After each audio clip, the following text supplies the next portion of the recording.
सीधे तौर पर ट्रंप ने कहा कि हमारी सेना ने ईरान की शक्ति को डेसिमेट किया है, मतलब खत्म किया है, उनके मिसाइल ताकत को हमने खत्म किया है और इस तरीके से अब ईरान पहले जैसी ताकत नहीं रखता है, हमारे लिए और आसान होगा। कहीं ना कहीं यही मैसेज देने की वो कोशिश कर रहे हैं। हमारे साथ खास मेहमान भी जुड़े हुए हैं। मनीष के पास एक बार फिर से चलते हैं। मनीष, इजराइल तो इसको बिल्कुल पॉजिटिव तरीके से लेकर, लेकिन दुनिया के बाकी देश इसे कैसे लेंगे? खासकर वो देश जो ऑयल क्राइसिस से जूझ रहे हैं, खासकर वो देश, यूरोपीय देश जो अमेरिका की तरफ से कुछ सकारात्मक संकेत का इंतजार कर रहे थे, क्योंकि उनके यहां भी ऊर्जा संकट है। रूस से वो जंग लड़ रहे हैं, हॉर्मुज से उनको ऑयल नहीं मिल रहा, अमेरिका से खरीदने का ऑफर है। बिल्कुल सही बात है और इसलिए हो सकता है कि नाटो देश को देर सबेर अमेरिका के इस जंग में शामिल होना ही पड़े, क्योंकि अगर उनको अपनी ऊर्जा ज़रूरतों के लिए मिडिल ईस्ट पर निर्भर रहना है तो।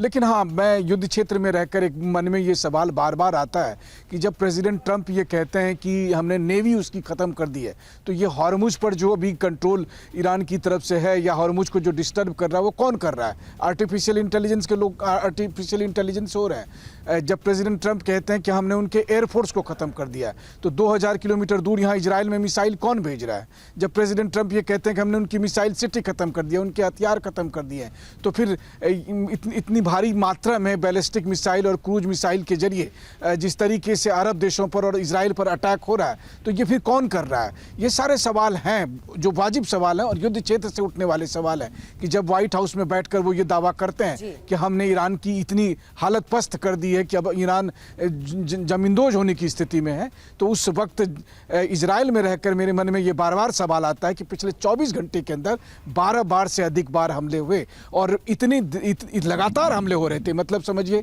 कि एक बार तो ऐसा हुआ कि 20-25 मिनट तक हम लोग बंकर में बैठे रहे और 8 बार सायरन बजते रहे, लोग बाहर तक नहीं निकल पा रहे थे क्योंकि इतनी भारी मात्रा में मिसाइलें आ रही थी। कहने का मतलब ये है कि अगर ईरान के पास इतनी मिसाइलें हैं कि वो 2000 किलोमीटर दूर लगातार तेल अवीव को एक दिन में 12 बार टारगेट कर पा रहा है, तो इसका मतलब है कि ईरान के पास जो क्षमता प्रेसिडेंट ट्रंप कह रहे हैं कि खत्म हो गई है, वो बात तो है नहीं। अब रही बात हॉर्मुज को लेकर, तो देखिए हॉर्मुज को लेकर जिस तरीके से ट्रंप कह रहे हैं उससे तो फिर भारत समेत पूरी दुनिया के लिए चिंता की बात है, क्योंकि जंग जारी रहेगी, तेल संकट बना रहेगा और उसका असर फिर पूरी दुनिया पर होगा।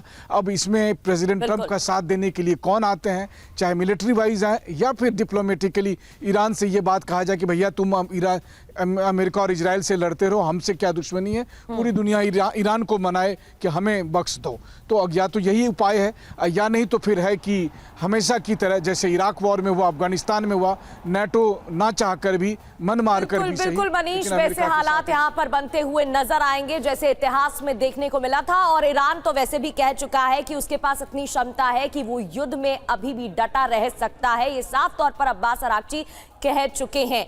जब ट्रंप ने संबोधित किया उस दौरान कई मुद्दों पर उन्होंने अपनी बात रखी। न्यूक्लियर वेपन को लेकर उन्होंने क्या कहा, क्योंकि ये वही प्रथम मुद्दा, महत्वपूर्ण पॉइंट रहा जिस पर वो शुरुआत से अपनी बात रखते रहे हैं, अड़े रहे हैं। सुनिए। तो लगातार डोनाल्ड ट्रंप की तरफ से कई मुद्दों पर बात तो रखी गई। 6:30 बजे का इंतजार हो रहा था जब वो संबोधित करते और लोग इंतजार कर रहे थे कि ऐसा भी हो सकता है जब वो कोई सकारात्मक बात रख सकते हैं। कुलकर्णी सर, ऐसा कुछ हुआ नहीं है, साफ तौर पर कह दिया गया जंग जारी रहेगी। अब महत्वपूर्ण बात यह है जिस तरीके से यहाँ पर बातें रखी गई, ऐसा लग रहा था कि डोमेस्टिक रूप से भी ये बातें रखी जा रही है। जिस तरीके से अमेरिका में ही डोनाल्ड ट्रंप की रेटिंग कम हुई है, एलाइज का मुद्दा भी रखा, स्पेन, जर्मनी, फ्रांस की तरफ से तो अमेरिका को झटका लग ही चुका है। और अब अपनी स्पीच में ट्रंप ने क्लियर कर दिया है कि उनके साथ कौन से देश हैं और वो किसका साथ देने वाले हैं भविष्य में। देखिएगा प्रगति जी, जिस प्रकार से ट्रंप ने अपने ही देश के बारे में बार बार बताया, अपने ही फर्स्ट टर्म के बारे में बताया, उन्होंने ये भी कहा कि किस प्रकार से world war 1, world war 2, Korea, Vietnam, Iraq कितने सालों तक चला।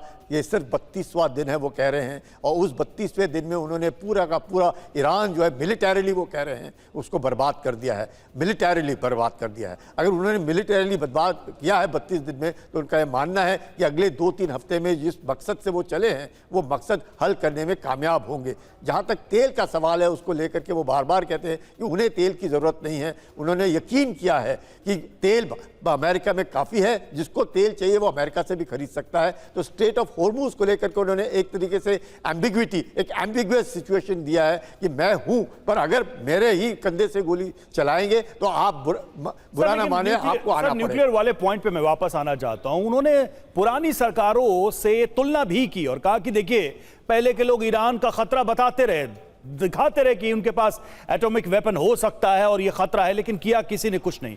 मैंने किया, मैंने एक्शन लिया। ओबामा की एक तरीके से आलोचना भी की कि ओबामा ने डील भी कर लिया, पैसे भी दे दिए और ईरान परमाणु बम बनाता रहा, लेकिन मैंने वो कर दिखाया जो पिछले राष्ट्रपति सिर्फ लिप सर्विस करते रहे। इसको कैसे देखा? बिल्कुल, मैं कहूंगा जो आप कह रहे हैं रवि, वाकई वही एक मुद्दा है। उन्होंने कहा, साफ शब्दों में कहा कि एक 1.5 बिलियन डॉलर यानी कि 1.5 अरब डॉलर ओबामा ने दिए, उसके साथ साथ joint comprehensive plan of action किया, उसको उन्होंने देखा। लेकिन 15 साल में ही दोबारा अब ईरान जो है न्यूक्लियर बन जाता। ऐसी टीटी में अगर ईरान हमको बेवकूफ़ बना रहा था, उनका ये कहना था कि अगर ईरान हमें बेवकूफ़ बना रहा था और धीरे धीरे करके न्यूक्लियर कैपेबिलिटी ले रहा था, तो वाकई पूरे इलाके में उसका एक तरीके से अस्थिर हो जाता और इजराइल के ऊपर जिस प्रकार से उनको खतरा था वो खतरा बरकरार रहता। तो न्यूक्लियर को लेकर के उनका मानना था कि न्यूक्लियर आज की तारीख में उन्होंने ईरान को पूरा ध्वस्त करके रखा है, सवाल पैदा नहीं होता। उनका ये कहना है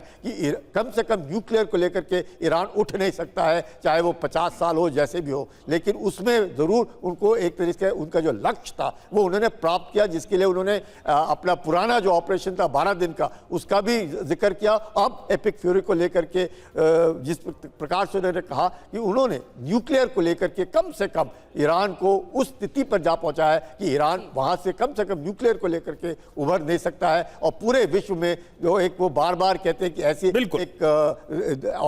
एक लीडरशिप है जो न्यूक्लियर का शायद इस्तेमाल गलत तौर से कर सकती है। ठीक है सर, एक बार मुमताज साहब के पास चलते हैं, वो भी हमारे साथ जुड़े हैं। मुमताज साहब, अब बात यह है कि दो बातें बहुत साफ साफ कही हैं। अभी भी ट्रंप ये कह रहे हैं और इस स्पीच में भी उन्होंने कहा कि ईरान दुनिया का top most terror funding country है, आतंकवाद को पैसा देना, समर्थन देने वाला देश है। एक बात तो उन्होंने ये कही, और दूसरा ये कहा कि ईरान को हम पाषाण युग में पहुंचा देंगे, हम उसको उठने नहीं देंगे, दोबारा उसको न्यूक्लियर ताकत बनने नहीं देंगे, दोबारा इतनी ताकत हासिल करने नहीं देंगे।